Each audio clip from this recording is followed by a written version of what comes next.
सभी समाजशास्त्र से पीजीटी देने वाले छात्रों का सिद्धार्थ ट्यूटोरियल में स्वागत है। मैं आर्यन सोनी। जो सब्जेक्ट पढ़ाने जा रहे हैं वो समाजशास्त्र से संबंधित है, स्पेशली समाजशास्त्र पीजीटी उत्तर प्रदेश देने वाले छात्रों के लिए है। और समाजशास्त्र में जो पाश्चात्य विचारक हैं या भारतीय विचारक हैं उनसे संबंधित विषयों पर चर्चा करेंगे। और जो सिलेबस है, सिलेबस वार हम वीडियो बनाएंगे। और वीडियो जब अच्छा लगेगा तो मेरा एक चैनल भी है, उस चैनल को चाहे तो आप ऑनलाइन क्लास ज्वाइन भी कर सकते हैं। और 2 महीने में वीडियो कंप्लीट हो जाएगा। अगर 2 महीने में पूरा कंप्लीट मैं पढ़ा के कंप्लीट कर दूंगा। मैं समाजशास्त्र पीजीटी देने वाले उत्तर प्रदेश सभी छात्रों से निवेदन करेंगे इस वीडियो को अवश्य देखिए, क्योंकि एकदम सिलेबस वार हम इसको कंप्लीट करेंगे। और 125 में से 110 क्वेश्चन की मैं 100% विश्वास के साथ, गारंटी के साथ कहता हूं कि आपको क्वेश्चन अवश्य मिलेंगे, नहीं का कोई प्रश्न ही नहीं है।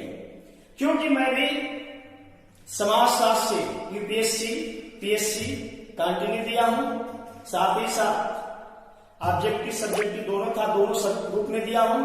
और इससे काफी दिनों से मैं पढ़ा रहा हूं, लगभग 15 साल हो गया। इस प्रकार से समाजशास्त्र में काफी मेरी इस सब्जेक्ट पर पकड़ है। डिग्री भी मेरे पास 1 से लेकर 23 इसकी डिग्रियां भी हैं। अगर समाजशास्त्र में एक अच्छा मेरा पकड़ भी है इस विषय पर, क्योंकि जितना इस विषय को मैं गहन अध्ययन किया हूं उतना किसी विषय को नहीं किया। अर्थात सभी उत्तर प्रदेश से समाजशास्त्र से पीजीटी देने वाले छात्रों से निवेदन होगा इस वीडियो को अवश्य देखें। और कोई प्रश्न होगा तो इस कमेंट के माध्यम से अवश्य पूछेंगे। इसमें देखा जाए सिलेबस के अनुसार तो पहले ही सिलेबस में दिया गया है पाश्चात्य विचार, क्योंकि जो समाजशास्त्र की उत्पत्ति हुई है वह पश्चिम से ही हुआ है, अर्थात पश्चिम के ही विचारकों से हुआ है। दूसरा इसमें जो भाग होगा वह भारतीय समाजशास्त्री से होगा। अगर तीसरा यह कि एक सामान्य परिवार पूरे विश्व में होता है, एक भारत में परिवार होता है, पूरे विश्व में एकाकी परिवार होता है, न्यूक्लियर फैमिली होता है, भारत में ज्वाइंट फैमिली होता है, सभी फैमिली होती है, पूरे विश्व में विवाह होता है। पर भारत में जो हिंदू समाज की रीति से जो विवाह होता है उसको संस्कार कहते हैं। क्यों कहते हैं संस्कार? इस प्रकार से इसमें प्रश्न होते हैं। इसमें प्रश्न की प्रकृति 2 है, एक है, दूसरा कंसेप्ट। कंसेप्ट का मतलब यह है कि अगस्त काम को ही हम ले लें कि अगस्त काम ने जो समाजशास्त्र में मानव के बौद्धिक विकास के आधार पर 3 स्तर के नियम बताए, लॉ ऑफ 3 स्टेज बताए, वो कि धार्मिक स्तर से प्रत्यक्ष अर्थात साइंटिफिक तक कैसे लोग पहुंचते हैं, कैसे मानव के बौद्धिकता का विकास हुआ, अर्थात समाज कैसे सावयव है, ऑर्गेनिक है, विज्ञानों का संस्करण क्या है, ये सब कंसेप्ट है। लेकिन जब फैक्ट की बात कही जाती है तो अगस्त काम को फादर ऑफ सोशियोलॉजी कहा जाता है। उनकी पहली किताब 1838 में सोशल फिजिक्स, सामाजिकी भौतिकी। और तीसरा इनका जन्म फ्रांस में हुआ 1798 से 1857 के बीच में ये रहे। ये सब फैक्ट है। इनका जन्म 1797 में, मृत्यु 1857 में। अगर देखा जाए तो भारत में 1857 की एक क्रांति हुई थी। उस क्रांति के फलस्वरूप अगर 1857 में जो क्रांति हुई उसके बाद ही भारत की आजादी की बिल्कुल बजा। अर्थात अगस्त काम भी 2 घटनाएं, एक तरीके से भारत के 1857 की क्रांति शुरुआत होती है तो इनकी जीवन का अंत होता है। और फ्रांस की क्रांति होती है अगर 1789 में। तो 89 के बाद अगर देखा जाए तो कुल मिलाकर 9-10 साल के अंदर में आता 1798 में इनका जन्म होता था। 9-10 साल के अंदर में इनका जन्म होता है। इस प्रकार से अगर समाजशास्त्र में देखा जाए तो हम शुरुआत करते हैं टॉपिक से। समय बहुत कम है और इस समय को ध्यान में रखते हुए मैं पूरा प्रयास के साथ, पूरे विश्वास के साथ आपको बता रहा हूं कि समाजशास्त्र में जो भी पीजीटी के सिलेबस है एक एक करके मैं 2 महीने में कंप्लीट कर दूंगा। और जिनको भी छात्रों को पीजीटी से विशेष करके दे रहे हैं समाजशास्त्र से, वो इस वीडियो को अवश्य देखें। चलिए हम शुरुआत करते हैं पाश्चात्य विचारक से। क्योंकि कहा जाता है कि समाजशास्त्र में अगर थिंकर को आप नहीं पढ़ेंगे तो न फैक्ट न कंसेप्ट दोनों नहीं कंप्लीट कर पाएंगे, क्योंकि जो समाजशास्त्र है जो विषय है वो सबसे अधिक विचारकों पर निर्भर करता है। कहने के लिए 4 पाश्चात्य में है और 4 भारतीय में है, लेकिन लगभग 250 समाजशास्त्रियों के बारे में पढ़ना पड़ेगा। 250 समाजशास्त्रियों के बारे में पढ़ना पड़ेगा। मुख्य रूप से कुछ समाजशास्त्री का जन्म और उनका स्थान, लेकिन बाकी के लिए उनका जो मूल अध्ययन है, किस विषय का अध्ययन है, कौन सा टॉपिक है और कौन सी किताब है, रचना किस प्रकार की है, इसी को बस हमको पढ़ना है और उनके देने का जो कंसेप्ट है वो क्या है। और इस प्रकार से हम देखने का प्रयास करते हैं। शुरुआत करते हैं पाश्चात्य विचारक से। अगस्त काम, जिनका जन्म 1798 में, मृत्यु 1857, इनका जन्म फ्रांस में हुआ। कहा जाता है कि जिस समय जन्म हुआ उससे पहले फ्रांस में क्रांति हुई थी। हर सामाजिक विचारक किसी घटना की, जैसी कोई घटना होती है उस घटना को उत्पत्ति माना जाता है। अगर इनके जन्म से पहले फ्रांस की क्रांति हुई, अगर एक राजतांत्रिक व्यवस्था से लोकतांत्रिक व्यवस्था आया, अगर पूरा जो सामाजिक व्यवस्था थी, सामाजिक ताना बाना था, सामाजिक जो समाज का चूल्हा था वो कंप्लीट हिल चुका था और आमूल चूल परिवर्तन हो चुका था, अर्थात क्रांति हो गई थी। इसके फलस्वरूप क्रांति होने के कारण एक तरीके से देखा जाए तो समाज में काफी परिवर्तन हुआ और इसलिए इन्होंने समाजशास्त्र के विषय के रूप में इन्होंने एक स्थापित किया और विषय के रूप में इन्होंने स्थापित करने के लिए प्रयास भी किए। कहा जाता है कोई भी विषय तब तक वह विषय के रूप में नहीं माना जा सकता है जब तक वह सब्जेक्ट या विषय वैज्ञानिक न हो। अर्थात इन्होंने समाजशास्त्र को वैज्ञानिक बनाने का पूरा प्रयास किया। इसलिए इन्होंने एक लास्ट में थियरी दिया जो जिसे कहा जाता है प्रत्यक्षवाद, पॉजिटिविज्म, अर्थात एक वैज्ञानिक तरीके से अध्ययन करने का तरीका बताया। दूसरा पॉइंट, कहा जाता है कि जो फ्रांस की क्रांति हुई तो जो समाज में परिवर्तन हुआ और फिर सामाजिक इनका उद्देश्य ही था, मेन जो इनका उद्देश्य था वो कहा जाता है कि मानव के धर्म अर्थात रिलीजन ऑफ ह्यूमैनिटी, मानव के धर्म पर विशेष इन्होंने जोर दिया।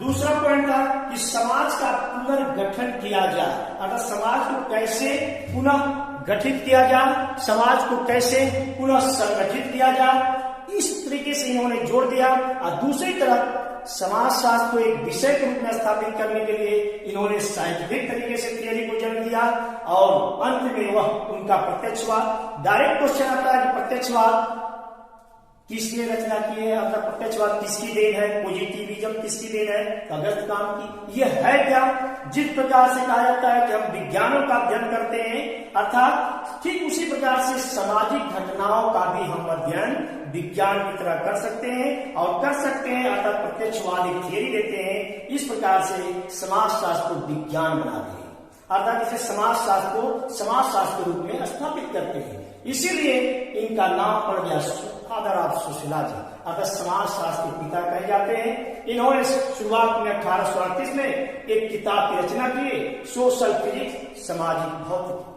अर्थात जब ये शुरुआत की तो कहते हैं कि समाजशास्त्र सभी विज्ञानों की रानी है। इनके ऊपर एक सेंट साइमन दार्शनिक थे, उनका काफी इनके ऊपर प्रभाव था। सेंट साइमन साहब को देखा जाए तो सेंट साइमन का एक दार्शनिक भी थे, इसलिए इनके ऊपर काफी इनका प्रभाव भी था। एक तरफ फ्रांस की क्रांति तो दूसरी तरफ सेंट साइमन का प्रभाव। अब हम देखने का प्रयास करते हैं कि ये समाज में क्या करते हैं। सबसे पहले इन्होंने थियरी दी कि 3 स्तर का नियम।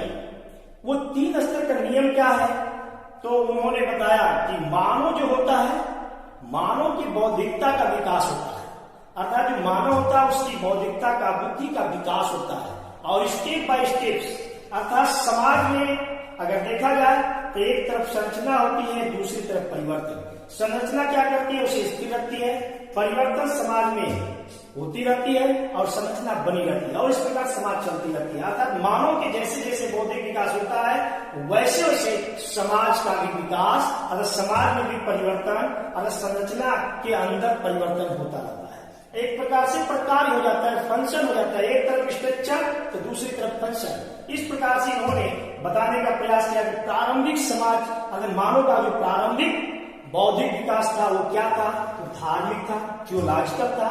थियोलॉजिकल मतलब धार्मिक, जिसमें मनुष्य जो है बहुत से देवी देवताओं की पूजा करता था, आदिम समाज टाइप का, जनजाति समाज टाइप का, जिसमें लोग जो है प्रकृति पर निर्भर थे, आंधी तूफान सूर्य चंद्रमा इसी की पूजा करते थे। एक तरीके का बहुत देववाद, बहुत से देवी देवता है, अर्थात मनुष्य जो है एकदम थियोलॉजिकल था, धार्मिक था। आपका पहले ही क्वेश्चन होगा कि मानव के बौद्धिक विकास के स्तर को कितने स्तरों में बांटे थे इन्होंने, तो 3 स्तर में, धार्मिक, तात्विक, प्रत्यक्षवाद।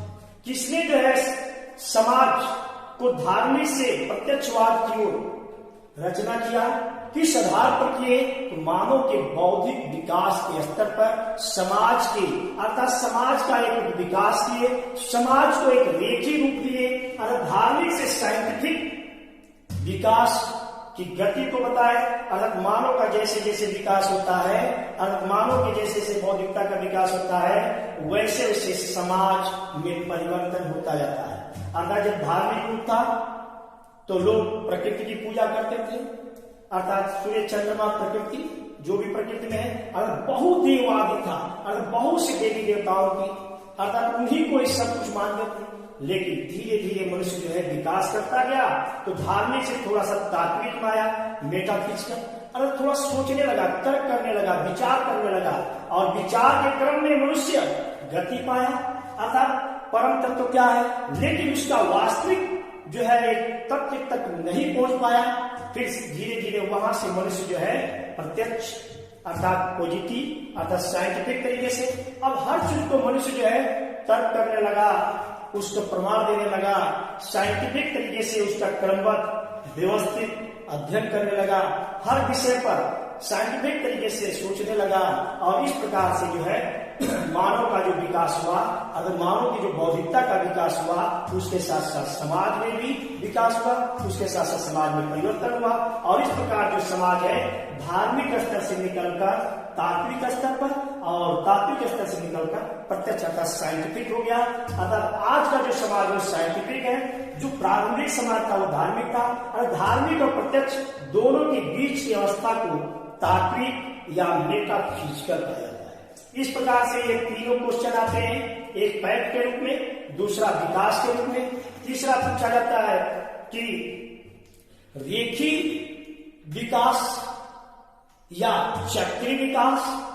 तो ये जो है साइकिल अर्थात रेखी विकास है, चक्रीय विकास साइकिल विकास नहीं है, बल्कि वर्टिकल तरीके से बताते हैं। एक रेखी है, कैसे जो है मानव के समाज का परिवर्तन होता है धार्मिक से तात्विक, तात्विक से प्रत्यक्ष।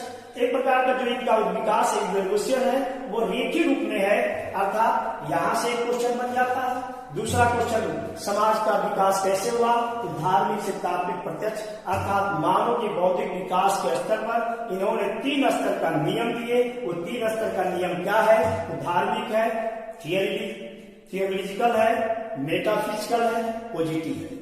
अर्थात इसी पॉजिटिव जो साइंटिफिक रूप देने का प्रयास करते हैं, तो कहा जाता है कि प्रत्यक्षवाद, पॉजिटिविज्म, मतलब पॉजिटिविज्म का मतलब है कि समाजशास्त्र को हम विज्ञान की तरह अध्ययन कर सकते हैं। समाज का जिस प्रकार विज्ञान का हम अध्ययन करते हैं, तो ये कहते हैं कि जिस प्रकार हम विज्ञान का अध्ययन करते हैं, उसी प्रकार समाज का भी अध्ययन कर सकते हैं, निरीक्षण कर सकते हैं, परीक्षण कर सकते हैं, प्रयोग कर सकते हैं, उसको वर्गीकरण कर सकते हैं, सारणी बना सकते हैं। अर्थात जिस प्रकार हम, अर्थात इनका जो प्रत्यक्षवाद है एक प्रकार से सामाजिक घटना का अध्ययन है, न कि प्राकृतिक घटना का अध्ययन। दूसरी तरफ कहा जाता है कि कहते हैं कि समाजशास्त्र विज्ञान की रानी है, अर्थात समाजशास्त्र का जो विकास हुआ, ये कहते हैं कि जो विकास हुआ अर्थात जो समाज था उसको बताने का प्रयास करते हैं, कैसे समाज विकास करता है। दूसरा इन्होंने थियरी दिया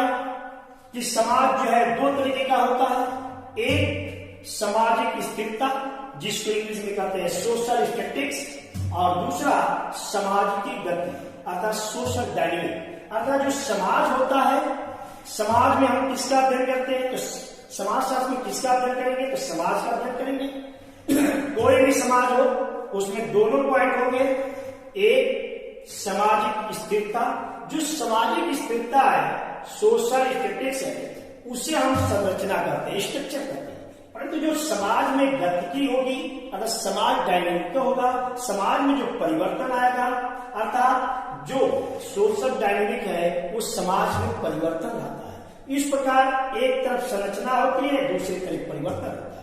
अर्थात समाज में देखा जाए तो स्थिरता और गति दोनों की रूप देखने को मिलती है और इस प्रकार समाज गति करता रहता है। तीसरा इन्होंने कहा कि समाज एक सावयव अर्थात ऑर्गेनिक है। जिस प्रकार से शरीर का विकास होता है, सावयव का विकास होता है, ऑर्गेनिक चीजों का विकास होता है, हमारे शरीर का विकास होता है, वैसे ही समाज का भी विकास होता है।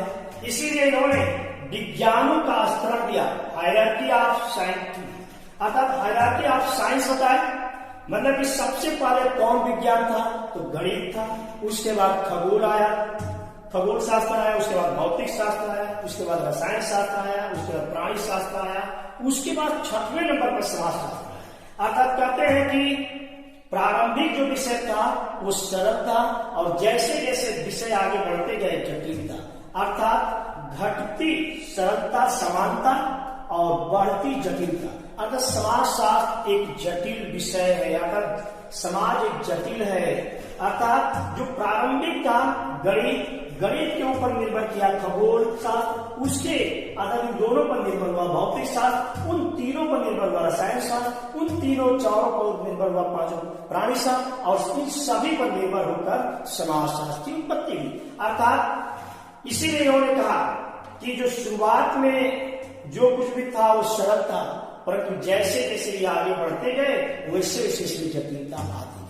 प्रारंभ में छोटा सा गांव कस्बा, मतलब छोटा सा गांव होता है, फिर वो गांव बड़ा होता है, धीरे धीरे कस्बा बनता है, फिर धीरे धीरे वो नगर बनता है, फिर नगर से बृहद नगर के रूप में होता है। अर्थात उसमें जटिलताएं बढ़ती जाती है, अर्थात घटती समानता, अर्थात समान रूप से जो सरलता है, अर्थात सरलता घटती है और जटिलता बढ़ती है। इस प्रकार से विज्ञानों का इन्होंने संस्करण दिया और विज्ञानों के संस्करण के क्रम में ही ये विशेष करके अगर देखा जाए तो इनका जो सिद्धांत है वह दो तरीके का और कहते हैं। दूसरा पॉइंट ये कहते हैं कि समाज शास्त्र सामाजिक व्यवस्था और प्रगति का विज्ञान है। मतलब कि एक तरफ समाज शास्त्र में क्या होता है कि समाज स्थिर अर्थात व्यवस्था बनाता है, सिस्टम होता है, तो दूसरी तरफ क्या होता है कि उसमें जो है प्रगति होती है। मतलब कि व्यवस्था सिस्टम और प्रगति प्रोग्रेस दोनों चलती रहती है। इस प्रकार समाज शास्त्र को देखा जाए तो समाज शास्त्र में सामाजिक व्यवस्था और प्रगति दोनों चलती रहती है। इसका मतलब ये हुआ कि जो मानव है उसमें बौद्धिक नैतिक विकास होता है समय की गति के अनुसार और साथ साथ वह व्यवस्था बनी रहती है और प्रगति करता रहता है। और इसका सूचक के रूप में हम देख सकते हैं कि मानव की जो विकास किया है, बौद्धिकता कैसे बौद्धिक स्तर वो विकास कर रहा है, साथ साथ नैतिक भी विकास कर रहा है, अर्थात उसको एक तरीके का साइंटिफिक बना रहा है। जैसे उदाहरण के रूप में भी बहुत से धार्मिक चीजें क्या होती है, गुरुवादी टाइप हो जाती है, लेकिन जब साइंटिफिक तरीके से सोचते हैं तो हम सोचते हैं कि ऐसा क्यों होगा। अर्थात जैसे सती प्रथा, कभी सती प्रथा एक धार्मिक थी, परंतु आज अगर सती प्रथा को सोचा जाए तो साइंटिफिक तरीके से सोचा जाए तो लगता है कि 100% वो गलत थी। अर्थात हम उसको साइंटिफिक तरीके से सोचते हैं। एक तरफ हमारी सामाजिक व्यवस्था बनी रही और उसी में वो प्रगति होती रहती है, अर्थात सामाजिक संरचना भी रहेगी और उसका परिवर्तन भी होगा, विकास भी होगा।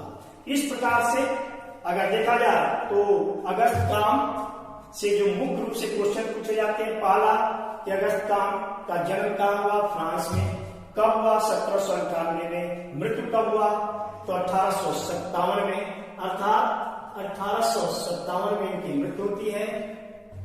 अगर अगस्त काम को देखा जाए तो फ्रांस की क्रांति 1789 और 9 साल बाद इनका जन्म होता है और भारत में 1857 क्रांति होता है, उस समय इनकी मृत्यु हो जाती है। इनके जो इनके ऊपर प्रभाव था वो फ्रांस की क्रांति और सेंट साइमन का प्रभाव था। समाजशास्त्र को इन्होंने एक विषय के रूप में निर्मित किया, अर्थात समाजशास्त्र को एक विषय के रूप में इन्होंने बनाया, उसकी रचना की, उसे स्थापित किया, इसीलिए इनको फादर ऑफ सोशियोलॉजी कहा जाता है।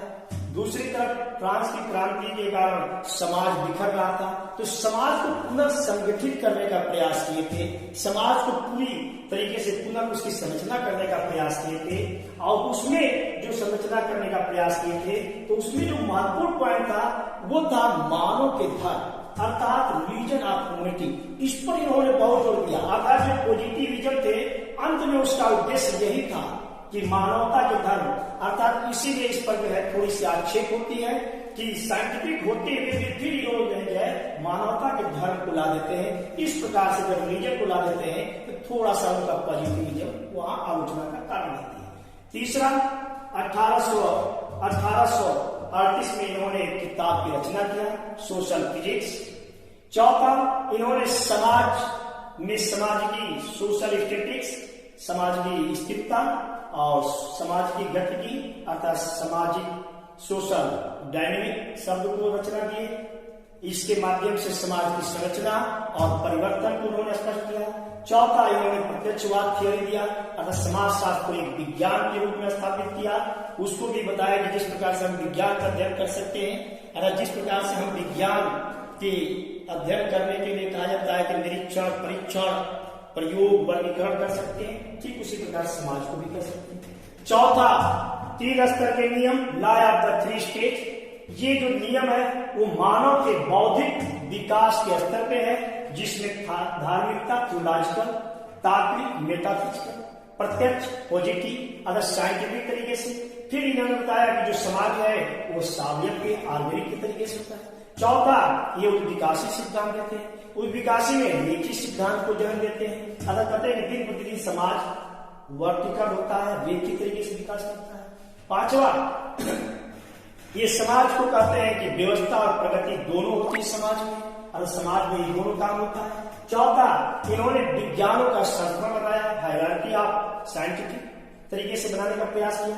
मतलब सबसे पहले कौन विज्ञान आया, तो गणित आया, उसके बाद खगोल शास्त्र आया, उसके बाद भौतिक शास्त्र आया, रसायन शास्त्र आया, प्राणी शास्त्र आया, 6वें नंबर पर समाज शास्त्र का विकास हुआ। अगर इन्हीं सभी पर निर्भर होती है, इसीलिए कहते हैं कि घटती सरलता बढ़ती जटिलता, अर्थात जटिल समाज, अर्थात समाज दिन प्रतिदिन जटिल होता जा रहा है।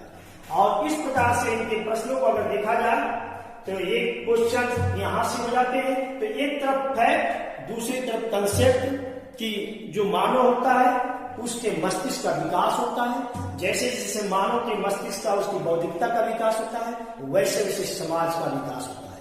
प्रारंभिक में समाज धार्मिक था और वर्तमान में जो समाज है वो प्रत्यक्ष अर्थात साइंटिफिक तरीके का है। इस प्रकार से मानव के विकास के साथ और विकास के साथ साथ उन्होंने समाज की व्यवस्था, समाज की स्थिरता, समाज की संरचना, समाज की परिवर्तन, समाज एक रेखी रूप में परिवर्तन, इस प्रकार से उसको इन्होंने बताने का प्रयास किया। मोटा मोटी क्वेश्चन यही पर है। अगर देखा जाए क्वेश्चन ये भी है, Herbert Spencer 1820 1903 British, email Durkheim 1858, जब अगस्त का मरते हैं तो उसके बाद जो इमाइल दुर्खिम का जन्म होता है, और 1917 में फ्रांस। उसी प्रकार मैक्स वेबर 1864 1920, एक प्रकार से जर्मनी। तो इस प्रकार से फ्रांस, ब्रिटेन, जर्मनी, इसमें मैं आप लोग को 250 थिंकरों का किताब और उनका जो थीम है वो बताएंगे। भारतीय समाजशास्त्र में जितने भी हैं, श्री अरबिंदो हैं, गांधी जी हैं, मुखर्जी जी हैं, राधा कमल मुखर्जी, जो कहते हैं कि समाज मूल्यों की गठरी है। वास्तव में है, समाज बिना मूल्य का नहीं सकता है। अगर बिना मूल्य का कोई समाज है तो वह एक भीड़ है। उसी प्रकार से भगवान दास जी हैं, MS श्रीनिवास है, जिनका काफी चर्चित किताब है संस्कृतिकरण है, डोमिनेंट कास्ट है, जाति व्यवस्था का अध्ययन किए। इसी प्रकार इरावती कर्वे हैं, और देखा जाए तो GS घुरिये साहब है, जिनकी रचना ही है इंडोलॉजी। तो इसमें बहुत कुछ न होने के बाद भी हमको उनको पढ़ना पड़ेगा। जैसे हिंदू सामाजिक संगठन का PM प्रभु को पढ़ना पड़ेगा, कपाड़िया को पढ़ना पड़ेगा, IP देसाई को पढ़ना पड़ेगा, AM शाह को पढ़ना पड़ेगा। इस प्रकार से अगर देखा जाए तो बहुत से राइटर है, नगरीकरण, पश्चिमीकरण, संस्कृतिकरण, आधुनिकीकरण, इन सबको सामाजिक समस्या, जैसे हार्लोम बोस को हम लोग पढ़ते हैं तो सामाजिक समस्या को भी पढ़ेंगे, समाज का विघटन पढ़ेंगे, परिवार पढ़ेंगे, वर्ग पढ़ेंगे, जात पढ़ेंगे। जैसे C.H. फुले साहब कहते हैं कि जब वर्ग पूर्णतः अनुवांशिक हो जाता है तो वो जात में बदल जाता है। वर्ग एक परिवर्तनशील है, जाति क्या है?